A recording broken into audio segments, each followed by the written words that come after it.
மனிதன் உயிர் வாழ்வதற்குரிய 3 முக்கியமான source oxygen, water and food. ஒரு வேற்று கிரகத்தில் மனிதன் குடியேறணும் அப்படின்னா முதல்ல அங்கே மனிதன் வாழ்வதற்கு தேவையான ஆக்சிஜன், நீர், ஃபுட்டு நமக்கு தேவை. அமெரிக்க விஞ்ஞானிகள் 1970 காலகட்டத்தில் இருந்தே நிலவில் எப்படி மனிதர்கள் வாழ்வது அப்படிங்கிறத ஆராய்ச்சி பண்ணிக்கிட்டு இருக்காங்க. அதோட முதல் வெற்றியாகத்தான் இப்போ நிலவில் வெற்றிகரமாக கொண்டைக்கடலை பயிரிட்டு அறுவடை செய்துள்ளார்கள்.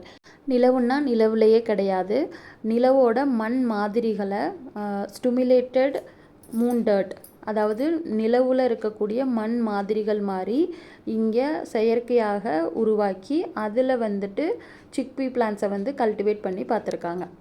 100% ஒரே மாதிரி இருக்கக்கூடிய நிலவோட மண் மாதிரிகளில் எந்த ஒரு தாவரமும் வளரலை. ஏன்னு பார்த்தோம்னா அதில் அந்த ஆர்கானிக் லைஃப், நம்மளுடைய எர்த்தில் இருக்கக்கூடிய சாயிலில் இருக்கக்கூடிய அந்த ஃபெர்டிலிட்டி மூணில் இருக்கக்கூடிய அந்த சாயிலில் கிடையாது.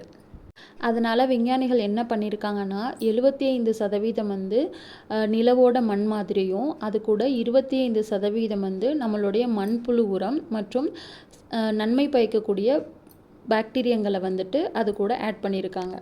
நிலவோட மண்ணில் பார்த்திங்கன்னா அதிகப்படியான ஹெவி மெட்டல்ஸ் இருக்குது. இது என்ன பண்ணுன்னா பிளான்ட்டோட க்ரோத்தை தடுக்கும். அடுத்து அதில் எந்த ஒரு நியூட்ரிஷனும் கிடையாது. ஸோ விஞ்ஞானிகள் என்ன பண்ணியிருக்காங்கன்னா அதில் 25% வெர்மி கம்போஸ்ட் ஆட் பண்ணியிருக்காங்க. அது பயிர் வளர்வதற்கான ஊட்டச்சத்தை கொடுக்குது.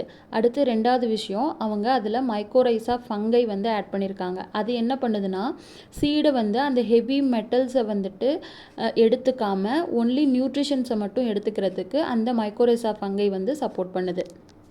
இப்படித்தான் விஞ்ஞானிகள் 75% moon soil plus 25% nutrition add பண்ணி நிலவோட மணலில் செயற்கையாக கொண்டைக்கடலை பயிரிட்டு அறுவடை செஞ்சுருக்காங்க. ஆனால் இன்னும் அதில் எவ்வளோ ஹெவி மெட்டல்ஸ் இருக்குது, அது மனிதர்கள் சாப்பிடுவதற்கு தகுதியான பொருளா அப்படிங்கிறது இனிமேல் ஆராய்ச்சி மூலமாக தான் கண்டுபிடிப்பாங்க. அறிவியல் வளர்ச்சி, ஆராய்ச்சி எல்லாம் அடுத்த பக்கம் இருக்கட்டும். நீங்கள் இதுலேருந்து ஒரு விஷயம் நல்லா தெரிஞ்சுக்கலாம்.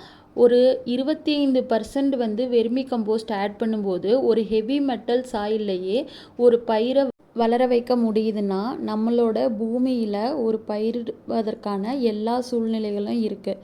ஸோ நம்ம எந்த ஒரு மண் வகையாக இருந்தாலும் கூட மண்புழு உரத்தை பயன்படுத்தும் போது நல்ல ஒரு மகசூலை எடுக்க